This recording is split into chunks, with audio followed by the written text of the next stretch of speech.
Bendiciones, hermanos. Les invito a decir nuestra confesión de fe. Mi Biblia es la palabra de Dios. Revela a Jesucristo, mi Salvador, quien nació, murió y resucitó para salvarme del pecado y condenación. Me enseña de la fe, santidad y amor para predicar su gracia y perdón desde mi familia y congregación hacia la nación y toda la creación. Y el pueblo de Dios dice: vivo por la fe. Dios les bendiga. Que la paz del Señor esté con ustedes. Agradecemos profundamente a Dios el poder estar una vez más reunidos por este medio, creyendo en nuestro Dios, el que nos da cada día para adorarlo, para bendecirlo y para glorificar su nombre. El amor de Dios nos rodee y permita que cualquier situación adversa que estamos viviendo, Él esté allí visitándonos para resolvernos. En estas semanas intermedias, en los intermedios, estamos trabajando un tema de dignidad.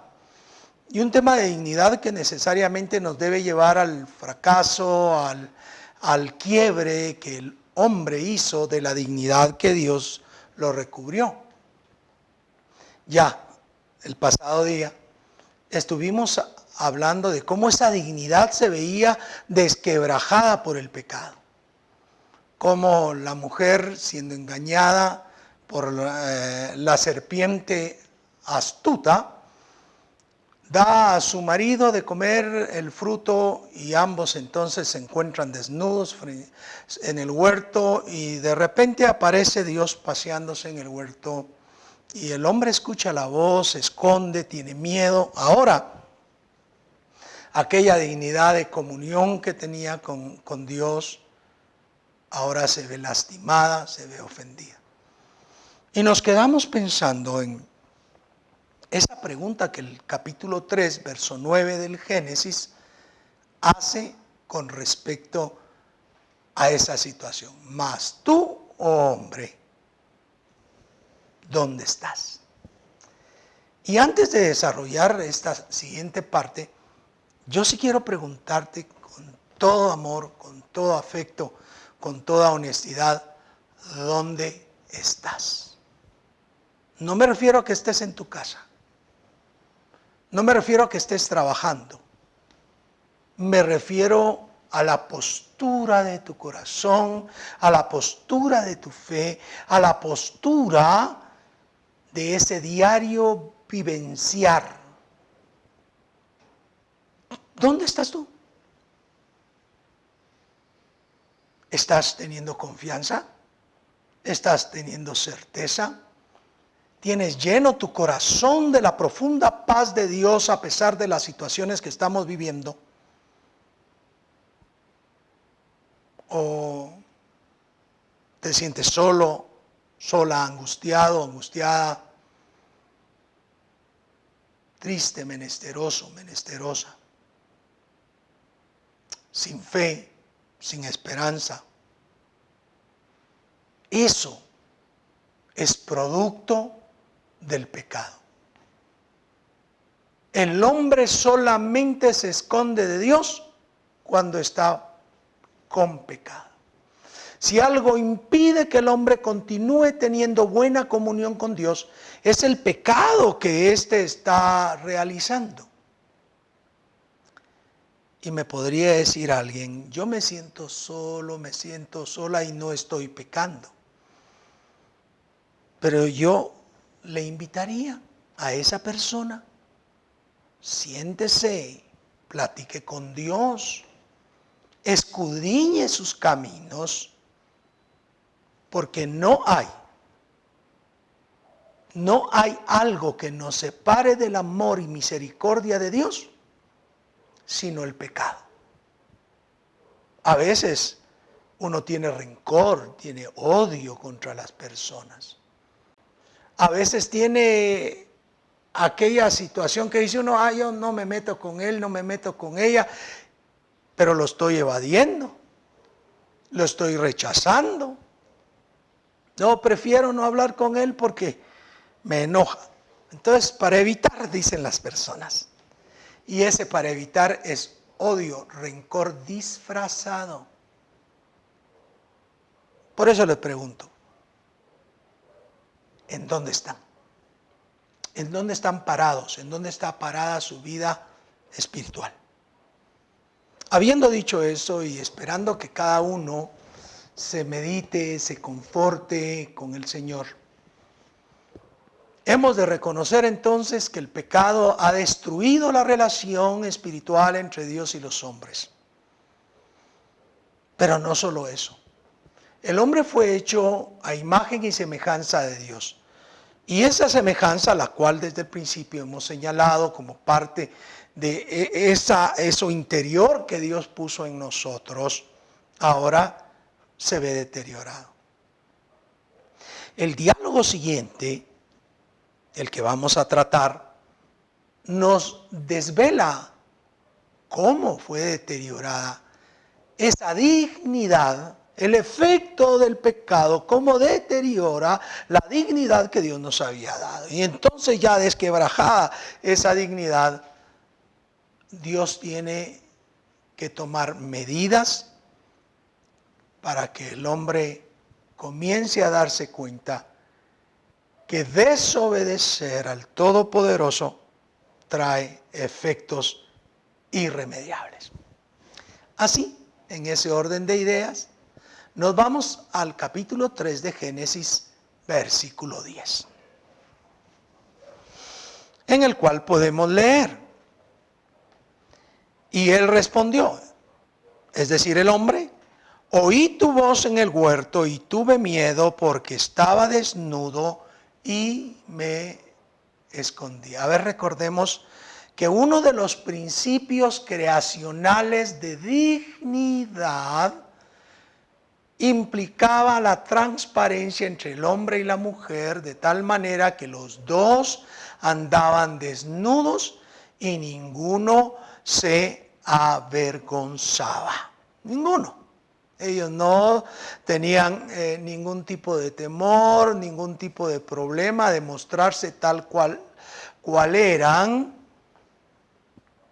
porque estaban en un estado de inocencia espiritual. El conocimiento del bien y el mal que se produce en Adán y Eva los lleva a percibirse de diferente manera. Hemos dicho que ellos eran iguales en dignidad ante Dios, que eran diferentes en accionar. Sí, se recuerdan. Y complementarios en propósito. Así recibió el varón a la varona. Así pronunció sobre ella lo que significaba el hombre respecto a la mujer. Pero la percepción por el pecado cambia. Y entonces ahora, fíjese bien, entre el hombre y la mujer ya no va a haber la misma relación.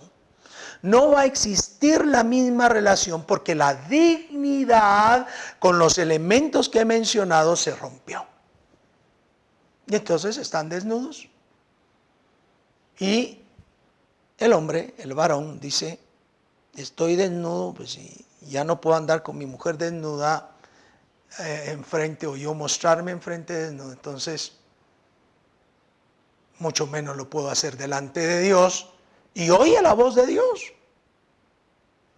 Y se esconde porque ya no puede ser transparente. El mal ha invadido su vida y ya no puede haber transparencia en él. Hoy, en la actualidad, observamos a alguna tribu amazónica o en alguna otra parte del planeta en donde las mujeres solamente tienen cobertura en las partes de cintura hacia abajo, y los senos son expuestos y todos se, ¡ay, miren cómo andan! Y un hombre no puede ver la pantorrilla de la mujer, no, que ya está pensando cosas, porque es parte del pecado y la invasión del pecado en el ser humano. El asunto, y quiero decirlo ahora, aunque debería decirlo también más adelante, el asunto es que el pecado no solamente sucede, no solamente es hecho por la persona, sino que va invadiendo y acumulando más pecados a la vida de la persona que se presta a realizar los pecados. Entonces encontramos al hombre ahora desnudo, tiene miedo, ya no tiene transparencia, ya no puede relacionarse con Dios de manera transparente tampoco. Y entonces Dios dice lo siguiente, verso 11, y Dios dijo, ¿quién te enseñó que estabas desnudo? ¿Has comido del árbol de que yo te mandé no comieses? Es la pregunta de Dios. ¿Quién te enseñó? ¿Quién te enseñó? Vean ustedes a los niñitos pequeñitos. Salen corriendo, desnuditos, se meten a bañar desnuditos. Ellos no tienen problemas que lo mire papá, mamá, otro niño, otra niña. No tienen problema que ahí esté el abuelito. ¿Por qué? Porque hay inocencia en su corazón. Ellos no sienten pecado su cuerpo. Ellos no sienten problema con estar desnudos.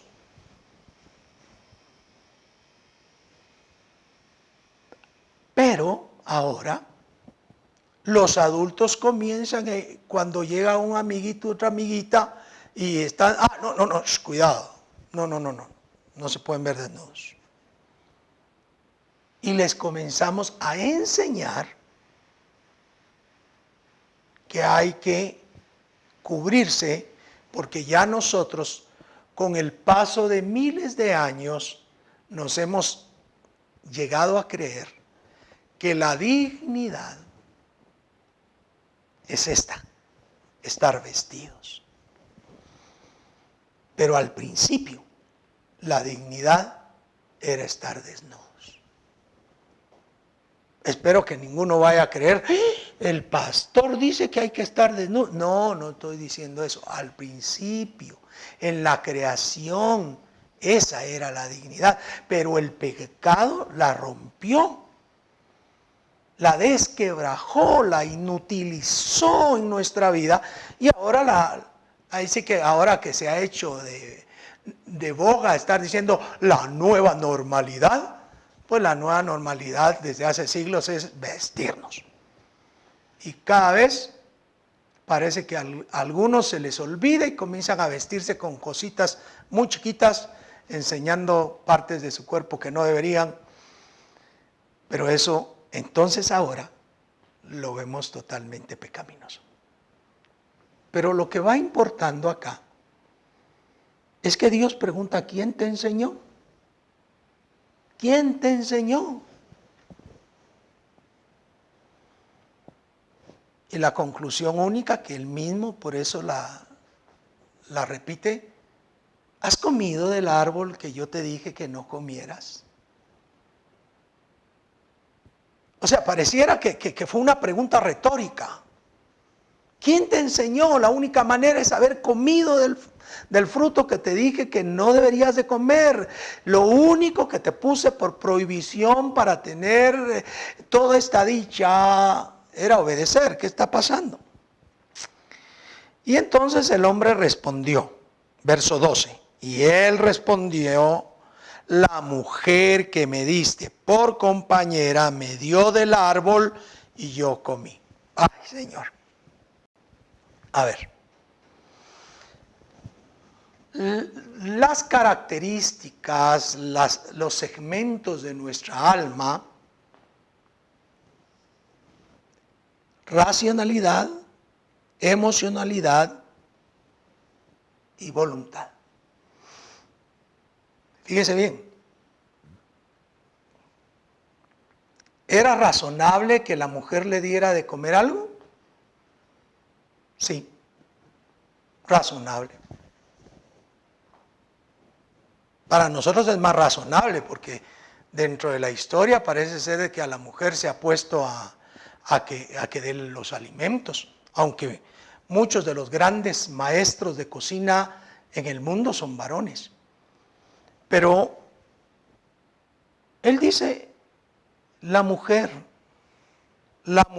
que me diste, y Adán tiene razón en decir la mujer que me diste, porque efectivamente Dios se la había dado. Él tomó la parte del cuerpo que tomó y formó a la mujer y se la dio. Así que tiene razón en lo que está diciendo. La mujer que me diste me dio del árbol. ¿Razonable que le diera? Sí, era razonable. Usted ha visto cuando hay enamoramientos, cuando estamos enamorados, que andamos ahí mariposeando, dicen las abuelitas, y agarramos del helado una cucharita y se la ponemos a la dama para que ella coma. Y ella también hace lo mismo. Y cuando no hay dinero, un heladito y entre los dos se lo van comiendo. El punto es que eso de compartir comida no es nada extraño. Ahora, pregunto, ¿le dijo la mujer la procedencia del fruto?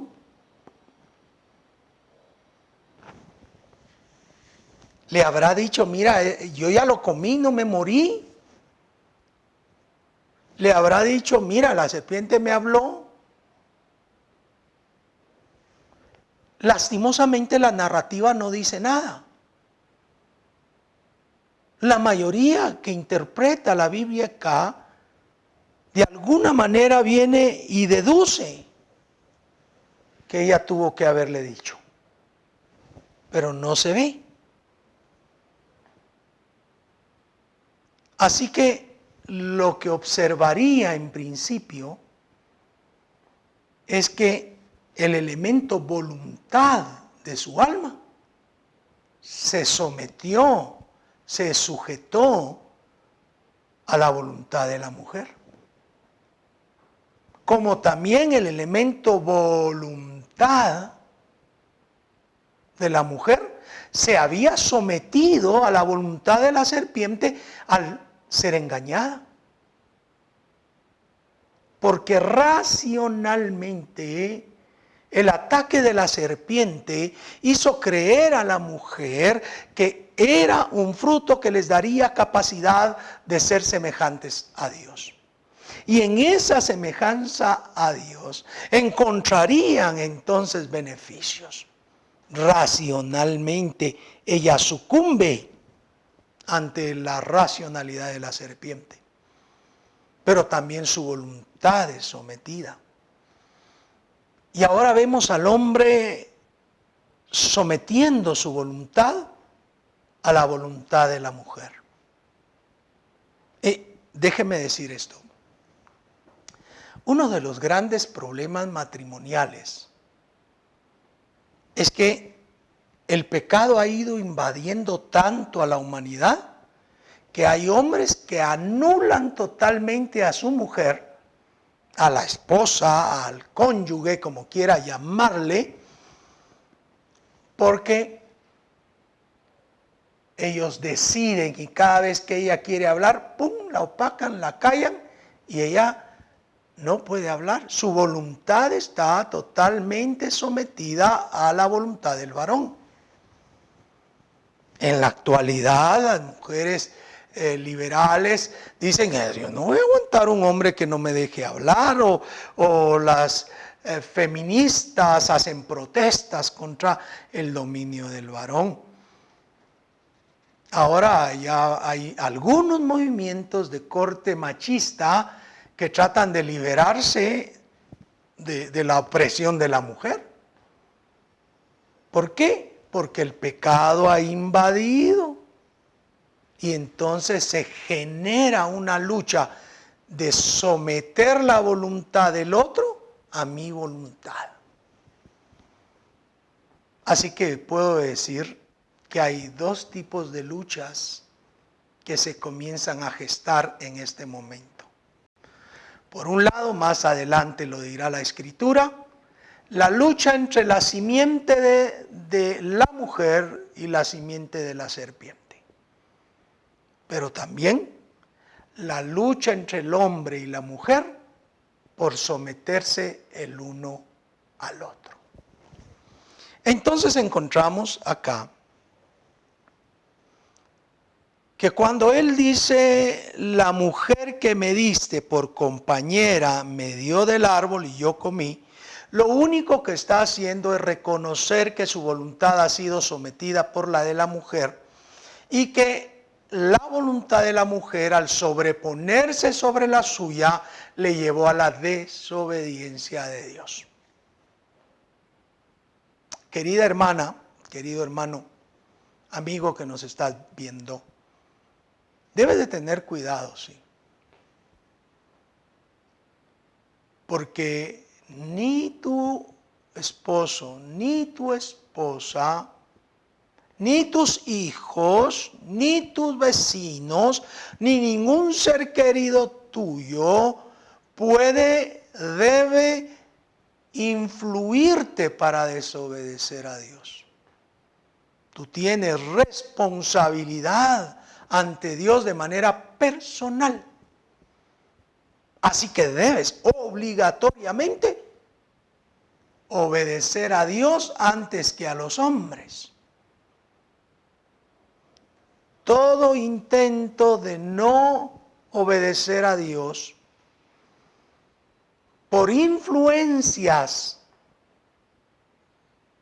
termina en graves consecuencias. Y eso es lo que pasa acá. Por más que el varón desplace la responsabilidad y quiera decir, no, la responsable es mi mujer, ella fue la que me dio. El asunto es que él sometió su voluntad de manera personal a la voluntad de la mujer. A ver, una de las dignidades que mencionamos desde el principio era ejercer señorío sobre la creación. También señalé que el hombre, aunque siempre seguiría nombrando en ese ejercicio de señorío, cuando ve a la mujer la ve como una igual y por tanto no lo ejercería así. La mujer pierde el señorío ante la serpiente. El hombre pierde el señorío ante la mujer. ¿Cómo no va a originar lucha? ¿Cómo no va a originar conflicto? ¿Cómo no va a originar problema que ese pecado que llevó a la desobediencia se convierta en ambas luchas milenarias? Una que se entenderá espiritualmente y otra que la vivimos físicamente en estos tiempos también. Entonces, ya habiendo desplazado el hombre la responsabilidad y Dios viendo el deterioro que el pecado ha hecho en el hombre, se dirige a la mujer en el verso 13. Entonces Jehová Dios dijo a la mujer, ¿qué es lo que has hecho? ¿Qué es lo que has hecho? Vea qué interesante. ¿Qué es lo que has hecho? Dios le está preguntando por su responsabilidad. Que sea consciente de su responsabilidad y diga, ¿qué hubiera sucedido si ella le dice al Todopoderoso, tomé la decisión de comer porque me convenció la serpiente? Yo tomé la decisión. Yo soy responsable de lo que está pasando. ¿Qué hubiera sucedido si Adán hubiera dicho, soy responsable y soy culpable? Pues no lo sabemos.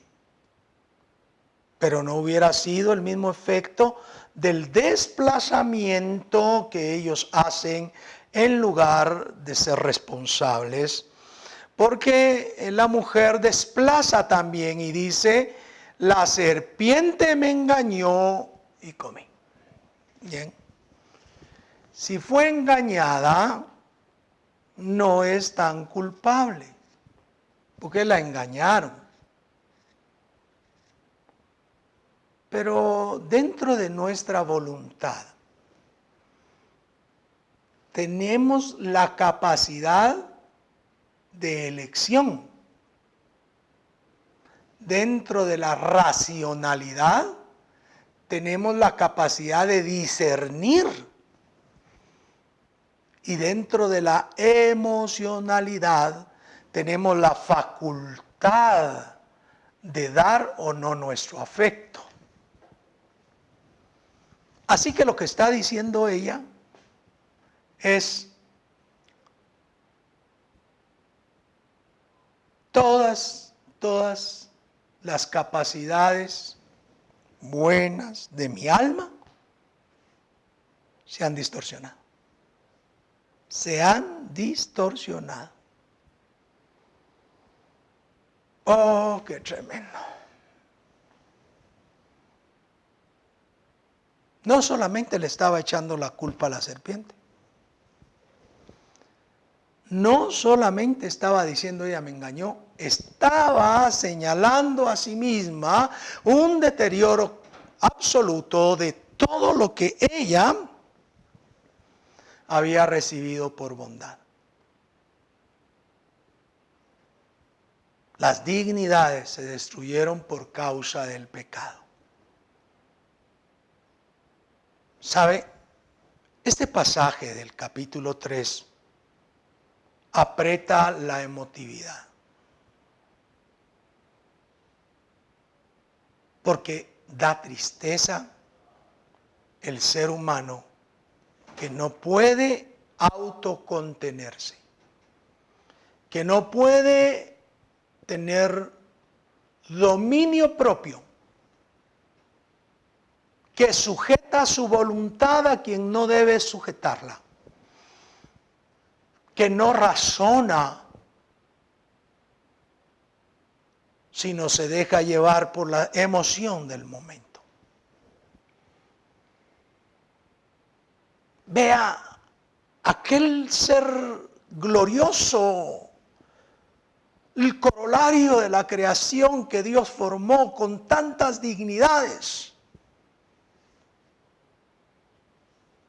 Ahora no es más que alguien manipulable, alguien no tan razonable y alguien emotivamente vulnerable.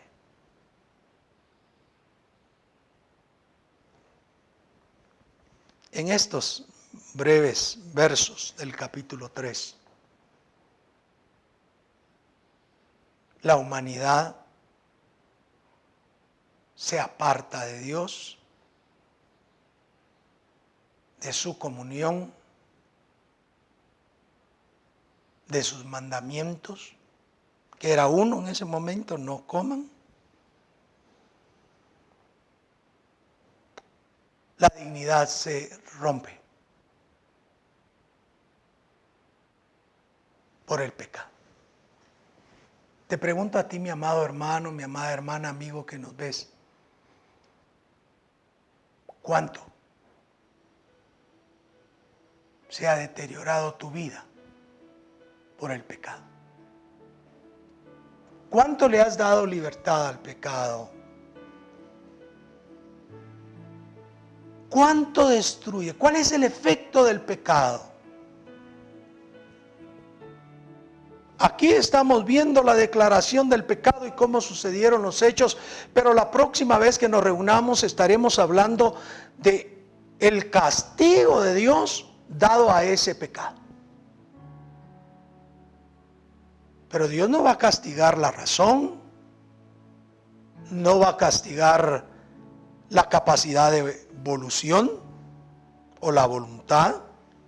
No va a castigar los sentimientos, sino que así todos desordenados los dejará seguir. Y va a dar castigos aparte. La pregunta es, ¿a dónde iría a parar todo aquello? No se sabe. Estamos nosotros hoy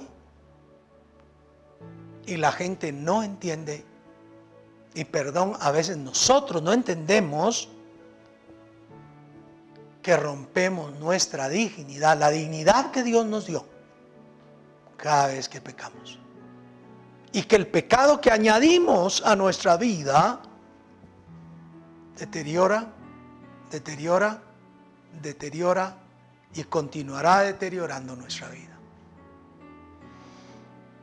Por eso no se trata, queridos hermanos y hermanas, de estar hablando simplemente de todos los éxitos y victorias que Dios nos da, y más por medio de nuestro Señor Jesucristo en fe.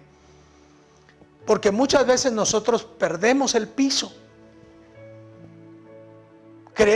Creemos que ya no estamos en la tierra.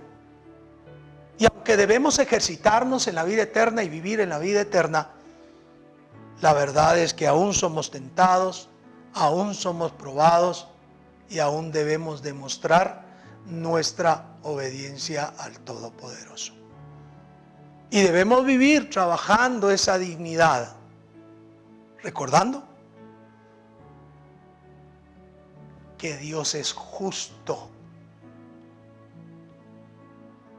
que Él no da por inocente al culpable y tampoco da por culpable al inocente.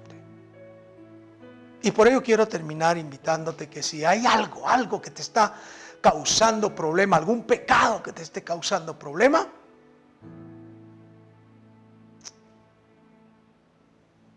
abandónalo, confiésalo a Dios, apártate de él y Dios tendrá misericordia. Te invito a que oremos. Padre, en el nombre poderoso de Cristo Jesús, estoy delante de tu presencia, reconociendo el favor, misericordia y piedad que tú das, trayendo a nuestra audiencia en tu mano y trayéndome a mí mismo. Escudriña nuestros corazones. Si ves en el camino de perversidad, Señor, ayúdanos a discernirlo, a confesarlo y apartarnos de ello. Ayúdanos a vivir agradables a ti, a vivir en fe delante de tu presencia y a vivir en santidad. Ayúdanos a comprender más los horrores del pecado para no cometerlo. Gracias en el nombre poderoso de Jesús. Amén y amén. Bueno, es un hermoso privilegio haber estado con ustedes. Espero que la mano del Señor continúe, nos llene, nos bendiga. Y que el Señor nos abrace con esa paz y ese amor. Recordemos que el Señor, a quien a Él viene, el que se acerca a Él jamás lo echa fuera. Dios les bendiga, Dios les guarde. Hasta la próxima.